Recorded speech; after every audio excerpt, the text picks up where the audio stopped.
estábamos con esto de los neurotransmisores, ¿verdad? Sí, doctor. Y habíamos mencionado pues que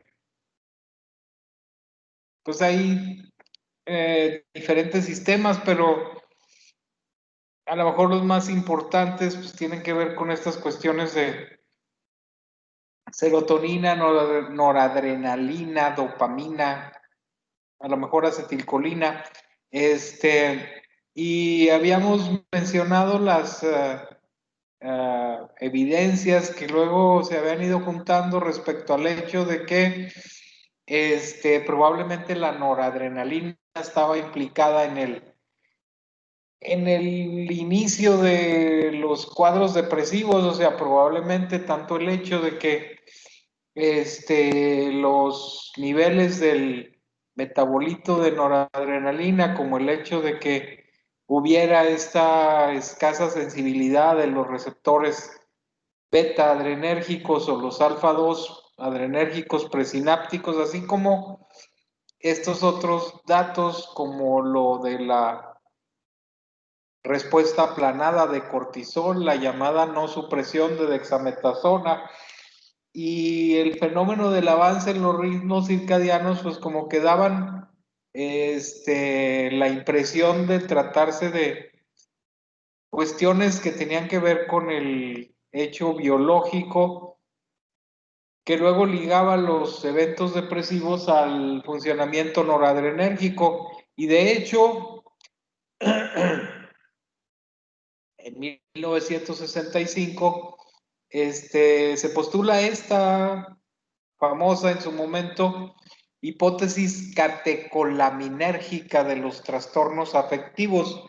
Y vaya, para su momento, pues era algo trascendental, pero actualmente pues suena un poco como cándido o simplista decir que la depresión esté asociada con una disfunción noradrenérgica, con una deficiencia funcional, y que por otro lado los episodios maníacos están relacionados con un aumento de la actividad noradrenérgica. Entonces, bueno, el hecho es que se empezaron a juntar datos que luego hablaban de que probablemente pues, la noradrenalina tenía que ver, además, con eh, este, con el agregado de estas otras sustancias, ¿eh? Tanto la reserpina, ¿eh? Como esa otra que se llama iproniacida, la que ven ustedes allá abajo, el compuesto, que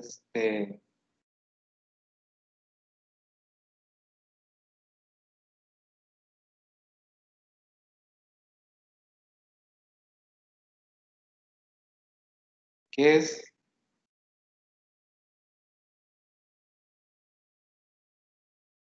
hoy, vamos más adelante,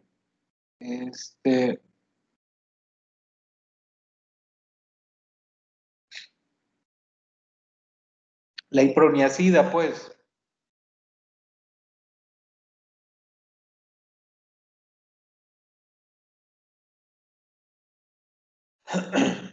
ese compuesto de O2579, que bueno, tiene una historia interesante. Digo, en este contexto de que curiosamente produce mejoría de la depresión, dice acá, la iproniacida. ¿Sí? Y la iproniacida es una molécula que se empezó a emplear para el tratamiento de la tuberculosis, se empezó a utilizar en personas con tuberculosis, particularmente en en un retiro, en un sanatorio para personas tuberculosas que además tenían la particularidad de ser mujeres y además de ser mujeres afroamericanas. Por ahí, a inicios de la década de los, de los 50 en Estados Unidos, resulta de que se les ocurrió empezar a usar iproniacida, como que parecido a la isoniazida, ¿no? Que se usa, creo que todavía actualmente para la tuberculosis. Pero pues la iproniacida, se empezó a emplear en un intento de mejorar personas que tenían cuadros de tuberculosis y que estaban internadas, pero que además eran mujeres y eran negras. Entonces, imagínense ustedes estar internado en Estados Unidos en los años 50, siendo mujer y además siendo negra, pues obviamente como que había muchos factores ahí juntos que te hacían pensar que esas personas estaban deprimidas y probablemente una buena parte de estas mujeres estaban deprimidas. Les empezaron a dar iproniacida para mejorarles la tuberculosis, pero no parece haber funcionado el medicamento para mejorar la tuberculosis. Sin embargo, sí les mejoró el estado depresivo y resultó en un evento como muy trascendental en ese momento porque entonces se pensó, pues ahora sí ya tenemos un tratamiento para la depresión, podemos emplear iproniacida para la depresión y de hecho es un medicamento que sí funciona para la depresión y un porcentaje significativo de gente responden al tratamiento con iproniacida, nada más que un poquito después de que se empezó a usar, se reportaron casos de hepatotoxicidad, de tal forma que se sacó de circulación a la iproniacida y ya no se volvió a utilizar para depresión. A lo mejor si las compañías que fabricaban el producto se hubieran interesado en mantenerlo en circulación, pues a lo mejor todavía habría manera de emplearlo para la depresión, en el sentido de que es útil pues para el tratamiento de la depresión, pero nunca más se volvió a utilizar. Sin embargo, lo que sí se, se, se conoció en ese momento también, o un poquito después, es que la iproniacida tiene la particularidad de inhibir el funcionamiento de una enzima que se llama monoamino oxidasa. Y la monoaminoxidasa es la encargada propiamente de oxidar las monoaminas, ¿no? Es la enzima que luego se encarga de poner fuera de funcionamiento a sustancias como la noradrenalina o la adrenalina o la dopamina. Y entonces al funcionar como inhibidor de la monoamina oxidasa y detener el metabolismo o el catabolismo de las catecolaminas, pues obviamente lo que hace la iproniacida es que produce una mayor disponibilidad del neurotransmisor. Lo que dijimos acá que sucedía, ¿sí? Cuando aumentan las concentraciones de los diferentes tipos de catecolaminas, ¿no? O de aminas biógenas. Entonces, eso es lo que hace la iproniacida. Y entonces, probablemente eso tenga que ver con el hecho de que las gentes mejoran de sus episodios depresivos, ¿no? De eso, pues, se dieron cuenta por ahí de 1952, es una evidencia importante en el camino de ver que las sustancias llamadas aminas biógenas pues tienen que ver con esta aparición de los cuadros o de los trastornos del estado de ánimo, ¿no? Por otro lado, esta otra sustancia, acá un poco más compleja, con 6 anillos en su estructura, que luego conocemos como reserpina y que también en algún momento se empleó particularmente como tranquilizante, ¿sí? Pero que produce un bloqueo en el almacenamiento de las catecolaminas, aumentando por otro lado su destrucción y disminuyendo, por cierto, su disponibilidad en la hendidura sináptica. Es una sustancia que cuando se utiliza puede inducir la aparición de cuadros depresivos. Entonces, si tienes menos noradrenalina disponible, muy probablemente te vayas a deprimir. Y eso lo podía producir la reserpina. Otro dato que se agrega a los que hemos venido mencionando. Y un poquito más adelante, después de que se descubrieron los efectos de la iproniacida en el sentido de la mejoría de la depresión, bueno, también déjenme decirles que aunque no se siguió empleando la iproniacida como tal, sí se desarrollaron otra serie de moléculas que luego también son propiamente inhibidoras de la monoaminoxidasa, ¿sí? Como por ejemplo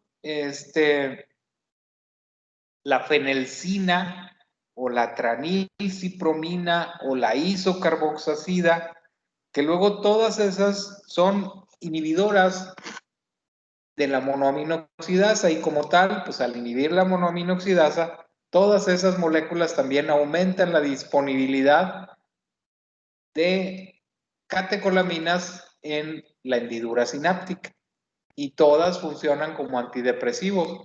Y de hecho, pues probablemente fue la primera familia de antidepresivos disponibles que realmente funcionaban para mejorar la depresión.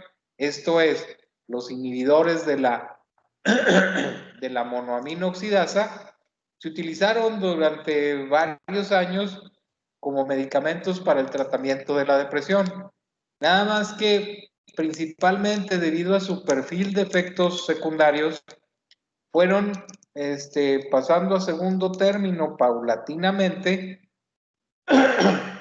y también, digo, por un lado por su perfil de efectos secundarios y por otro lado porque un poquito más adelante, ya empezando la década de los años 60 del siglo pasado, después de que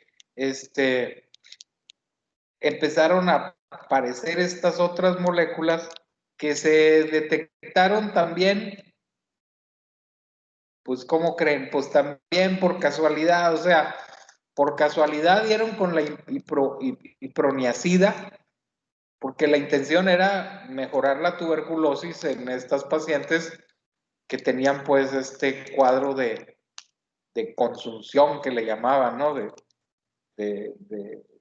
tuberculosis que había que tener en sitios aislados y demás. Y también por casualidad, unos años después, buscando moléculas similares a una sustancia que se sabía que tranquilizaba a los pacientes esquizofrénicos, ¿sí? Esta que se llama, bueno, se llamaba, yo creo también, porque yo creo que ya tampoco se utiliza o ya no, tampoco está disponible, pues, una que se llama cloropromacina, ¿sí? La cloropromacina se utilizaba principalmente para cuestiones de tipo anestésico porque era un tranquilizante muy potente y le llamaban a estos neurolépticos porque hacían algo así como atrapar el funcionamiento neuronal, ¿no? Y eran potentes, sedantes, tranquilizantes, importantes, pero además de ser utilizados en anestesia, pues luego se empezaron a utilizar para tranquilizar a los pacientes con esquizofrenia, que luego se ponían agitados o que se ponían agresivos y se veía que les mejoraban la presencia de ideas delirantes y se veía que les mejoraban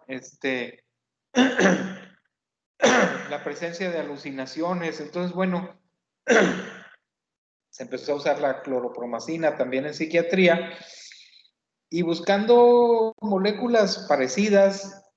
La cloropromacina es una molécula tricíclica y yendo por ese camino se encontraron con esta moleculita que posteriormente terminó llamándose imipramina, que también es una molécula tricíclica. Y como les estoy comentando, se empezó a emplear con la intención de mejorar los cuadros de los pacientes esquizofrénicos. Nada más que ya empleándola, igual que la iproniacida no le sirvió para nada en el sentido de mejorar la tuberculosis, pero sí se mejoraba el estado de ánimo de las pacientes.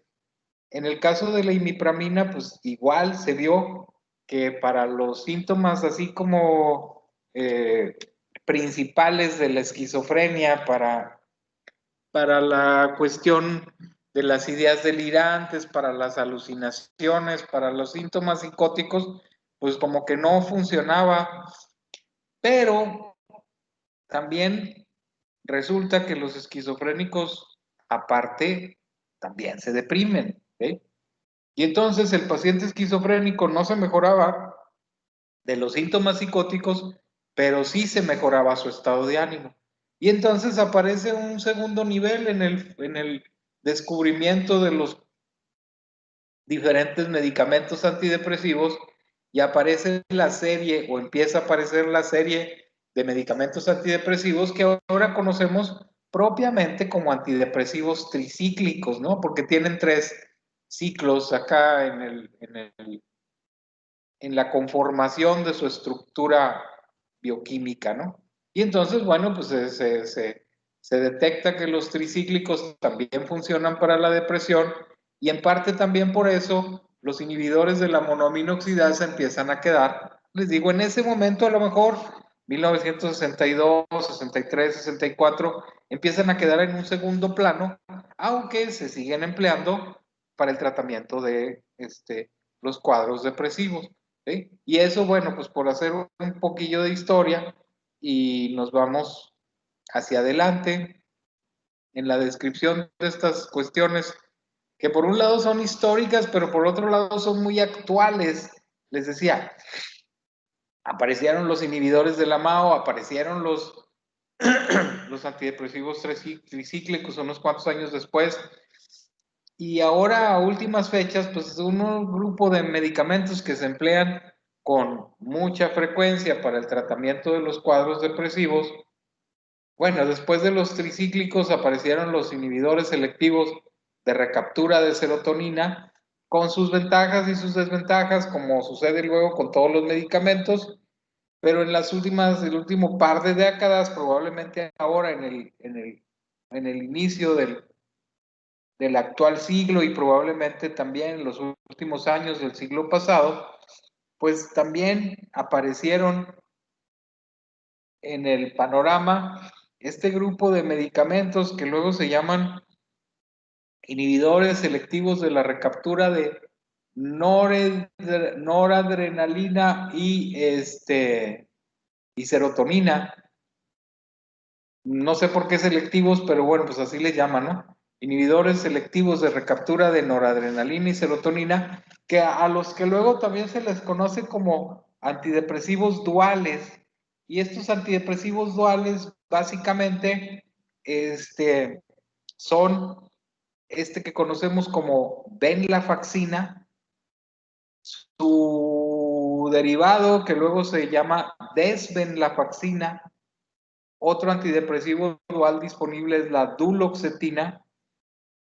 Y también hay uno que se llama milnacipram, que luego regularmente no se puede conseguir aquí, pero ya está disponible también en otros sitios. Y estos antidepresivos duales inhiben, como su nombre lo indica, tanto la recaptura de noradrenalina como de serotonina. En su momento, pues se sabía que la imipramina bloquea la recaptura de norepinefrina, ¿no? Y les decía, no necesariamente ese es el mecanismo de acción, pero eso es parte de lo que hace esta sustancia que se llama imipramina, que dicho sea de paso, con todo y todo, también es un antidepresivo dual. O sea, también inhibe recaptura de serotonina, nomás que en menor grado de lo que luego pudieran inhibirla los llamados propiamente inhibidores de recaptura de serotonina, que por cierto luego también tienen que ver con el funcionamiento de otros neurotransmisores, pero particularmente acá para ejemplificar las cosas en un sentido más actual, tanto el hecho de que los medicamentos antidepresivos inhiban recaptura de serotonina como de noradrenalina, permite que esas mayores concentraciones de neurotransmisor interactúen de manera más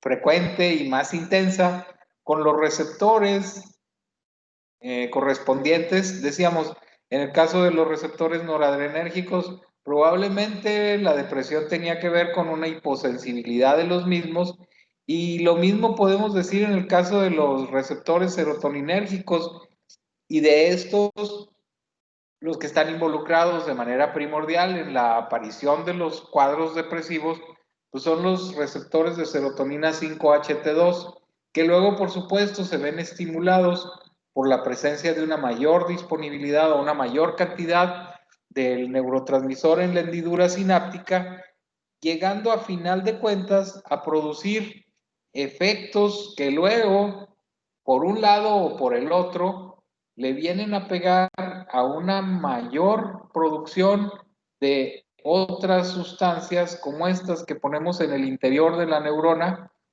que tienen esas iniciales, el CREB, el elemento de respuesta ligado al AMP cíclico, que esa es la traducción al español, ¿sí? Elemento de respuesta ligado al AMP cíclico, que luego a su vez influye sobre la mejor disponibilidad de este otro, cuya traducción también al español sería factor neural de desarrollo cerebral derivado del cerebro, ¿no? O factor derivado del cerebro, factor neural factor. Sí, factor neural derivado del cerebro. Lo cual, a la larga luego, tiene que ver con acciones tróficas que suceden en el interior de la célula, que luego mejoran la función neuronal e incluso pueden ocasionar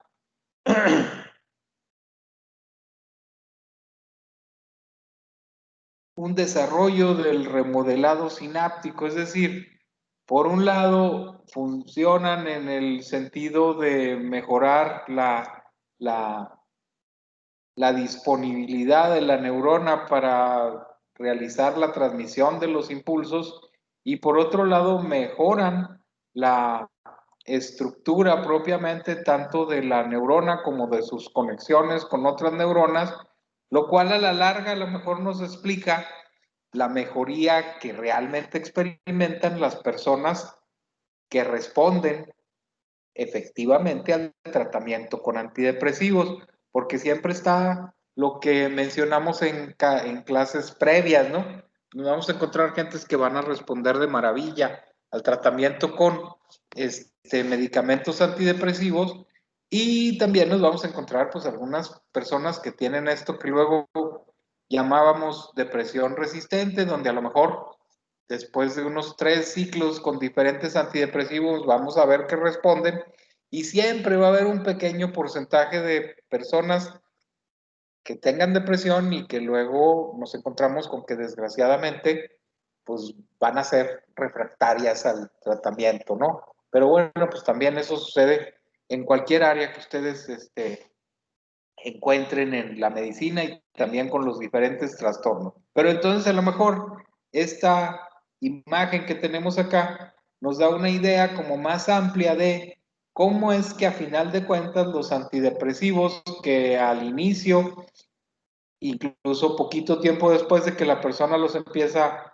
a consumir, mejoran inicialmente la disponibilidad de los neurotransmisores en la hendidura sináptica, pero con el paso de los días, de las semanas, de los meses, pues se puede producir incluso vía esta cascada de eventos que luego se describen acá, mejoría tanto en la función como en la estructura propiamente del sistema nervioso central. ¿Sí? Claro, probablemente a través de la activación de este factor o elemento de respuesta ligado al AMP cíclico y la consecuente mejora en la producción del factor neural derivado del cerebro. ¿Sí? Y bueno, pues así ya tenemos una, creo, idea más amplia pues de la cuestión del funcionamiento de los antidepresivos y cómo es que probablemente funcionen para mejorar la depresión en las personas que están afectadas de este padecimiento. ¿Sí? Por otra parte, si nos retachamos un poquito a ver lo de las concentraciones de la noradrenalina y de su principal metabolito, el MHPG, pues también, por mencionarlas, nos encontramos estas evidencias, ¿no? El MHPG está bajo en el líquido cefalorraquídeo de algún grupo de pacientes deprimidos. Por otro lado, en caso de que el sujeto tenga depresión, pero que lo que esté detrás sea más bien un trastorno bipolar, en estas personas que tienen una depresión bipolar, pero que todavía no presentan cuadros de manía o hipomanía, también hay niveles bajos de MHPG. Pero por otro lado, en otro grupo de pacientes unipolares, es decir, pacientes que nomás tienen depresión, que no tienen trastorno bipolar, probablemente haya, o más bien, se ha detectado que hay un grupo de personas que tienen niveles bajos de MHPG y otros que tienen niveles elevados de MHPG, pero luego niveles bajos de esta otra molécula que es el ácido 5-hidroxindolacético, el cual ustedes saben que es el metabolito principal de la degradación o que nos encontramos en la degradación de la serotonina. Entonces, bueno, lo que ya les estaba comentando desde el día de ayer, pues bueno, sí, la noradrenalina tiene que ver, pero probablemente no sea el único neurotransmisor implicado en todos estos asuntos que tienen que ver con la aparición de los trastornos de los trastornos afectivos, ¿no? Y bueno, también por otro lado, dejar ahorita constancia de que ya nos fuimos así de golpe y porrazo hasta la unidad 6, a la cuestión de la farmacología, viendo cómo los diferentes grupos de antidepresivos evolucionaron a lo largo del tiempo y por lo menos, pues ya mencionamos como que a las 4 familias de antidepresivos que se han ido sucediendo con el paso de los años. En el aspecto de la atención farmacológica para los cuadros depresivos y dijimos, empezaron por allá en los años 50 con el rock and roll y la aparición de los inhibidores de la monoamina oxidasa. Aparecieron poquito después los antidepresivos tricíclicos que se utilizaron durante varias décadas y sigue habiendo por lo menos un par de ellos disponibles en la actualidad. Imipramina y amitriptilina son antidepresivos tricíclicos y son los dos tricíclicos que todavía se pueden utilizar actualmente. Digo porque están disponibles para su uso. También con un perfil de efectos secundarios medio, eh, medio curiosón, que luego pues veremos con más detalle después, o ustedes lo investigarán si quieren, y si gustan, y yo creo que valdría la pena que lo leyeran alguna vez, pero bueno, se empezaron a dejar cada vez de usar menos o de usar cada vez menos los antidepresivos tricíclicos porque aparecieron en el panorama los inhibidores selectivos de recaptura de serotonina con un perfil de acción diferente, con un perfil de efectos secundarios también diferente, pero también igual de útiles, ¿sí? Y también en las últimas 3, 4 décadas aparecen con mayor fuerza los llamados antidepresivos duales o inhibidores de recaptura de serotonina y noradrenalina, que se utilizan también con bastante frecuencia en la actualidad, que están disponibles y que ya mencionamos cuáles son, que, que ya los tienen ustedes pues ahí detectados, ¿no? Y bueno, pues nos dimos esa vuelta por la onda farmacológica, por la cuestión práctica. Hablamos sobre las concentraciones de los metabolitos de la noradrenalina en orina y en líquido cefalorraquídeo, con hallazgos así como medio complicados de interpretar a lo mejor, ¿sí? Pero teniendo en cuenta, pues, a final de cuentas, como como corolario, tal vez por el día de hoy, decir y recordar lo que mencionamos al principio de la noradrenalina, ¿no?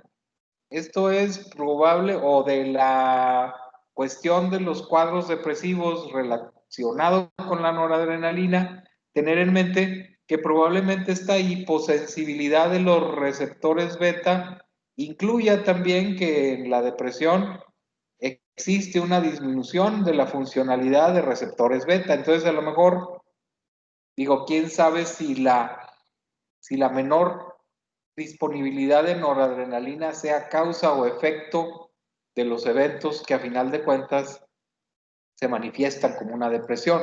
Digo, entonces, la serie de los diversos eventos que van sucediendo, como que luego no es tan sencilla de, de establecer, ¿no? Pero a final de cuentas, bueno, nos encontramos con que sí hay una disminución en la funcionalidad de, de los receptores noradrenérgicos, particularmente de los receptores beta, y por otro lado, los receptores adrenérgicos alfa 2 particularmente pudieran estar relacionados, en el caso de la depresión, con un desacoplamiento en el sistema de segundos mensajeros. Sería como el resumen de lo que sucede a nivel de receptores. Les repito, estos son, pues es un resumen literalmente, o sea, comprender toda la serie de eventos, pues nos llevaría al campo, ahora sí que de la neurobioquímica específicamente, y pues tendríamos que dedicarnos a esas ondas de tipo como más básico. Pero acá, en el plan de la clase, pues la situación es sí revisar estas cuestiones básicas y tratar de que nos queden lo más claro posible, pero luego también ligarlas con la cuestión práctica en el sentido de que lo que creo que la mayor parte de ustedes van a hacer es atender personas que llegan con un cuadro depresivo.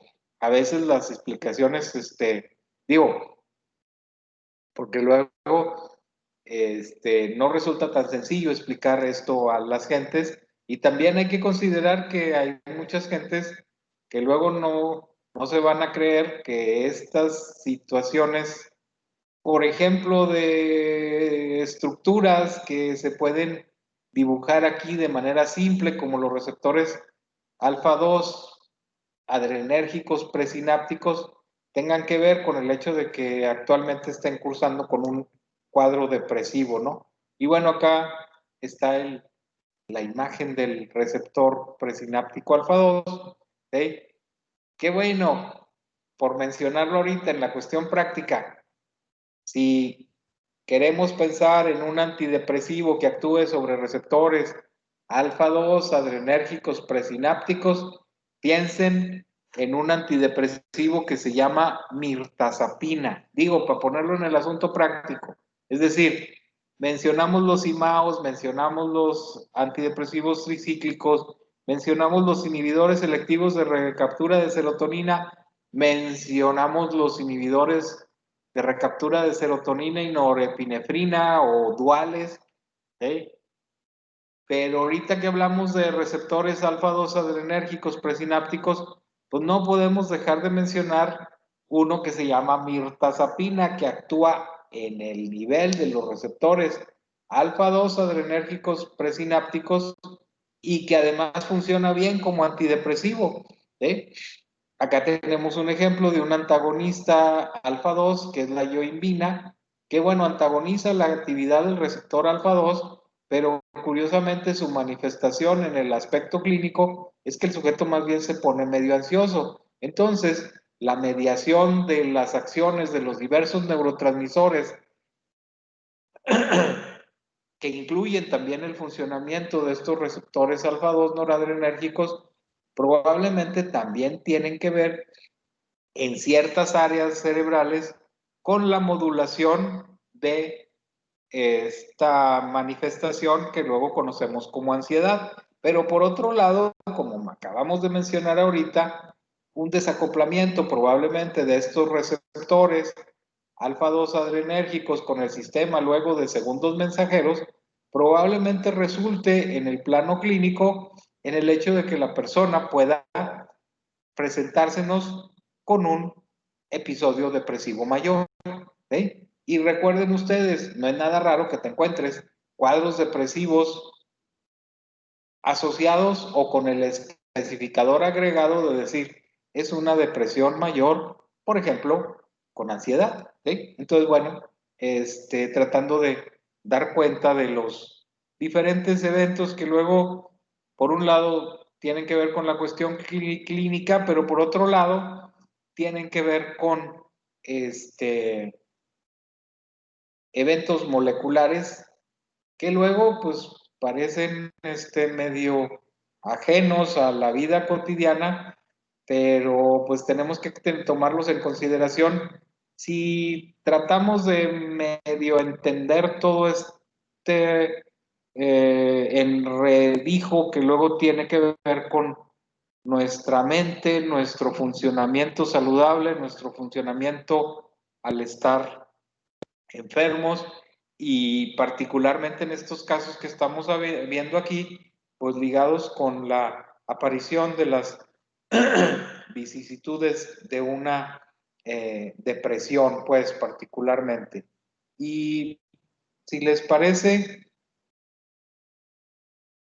por hoy yo me callo. Si tienen alguna pregunta ahorita, que les surja mucho resolver, pues la pueden hacer. De cualquier manera, pues no se las voy a contestar, pero la pueden hacer con toda confianza. Digo, si podemos aclararla, pues por supuesto trataremos de aclararla. Y si no, pues la pueden dejar ahí en el chat.